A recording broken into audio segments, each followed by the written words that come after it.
की राष्ट्रवादीचे फलटण तालुक्यात 2 आमदार आहेत. एक विधानसभेचे सचिन पाटील आणि दुसरे विधान परिषदचे रामराजे. रामराजे माझ्या मतेने नुसतं टेक्निकल राष्ट्रवादीचे आमदार आहेत आणि प्रॅक्टिकलचे नाही. प्रॅक्टिकल हे म्हणतोय की कधीही राष्ट्रवादीच्या चिन्हावर जेव्हा सचिन पाटील उभा राहिले होते तेव्हा त्यांनी त्यांचा प्रचार केला नाही. आज आमच्या नगरपालिकेत 7 उमेदवार राष्ट्रवादी चिन्हात आहेत, 2 राष्ट्रवादी पुरस्कृत उमेदवार अपक्ष आहेत, तरी त्यांचा प्रचार रामराजे करत नाहीत. म्हणून मी त्यांना म्हणतोय की ते टेक्निकल आहे, प्रॅक्टिकल नाही.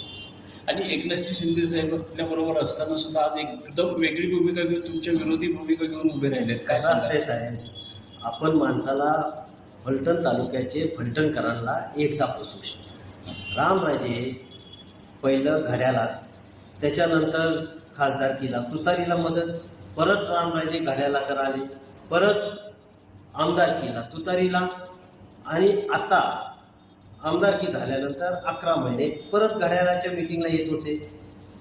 आणि आता परत त्यांनी शिवसेनाचे चिन्ह घेतले. एकनाथ शिंदे महाराष्ट्राचे उपमुख्यमंत्री आहेत, महायुतीत आहेत, त्यांचा अनुभव लवकरच येईल आणि त्यांना माझ्या मतीनं काहीतरी मिसगाईड झाली आहे. आणि हे लोक एका पक्षात राहत नाहीत. माझ्या मताने सध्या त्यांनी नुसतं लर्निंग लायसन्स घेतले आणि शिवसेनेत गेल्यात. परमनंट लायसन्स त्यांचं कुठल्याही पक्षात होत नाही.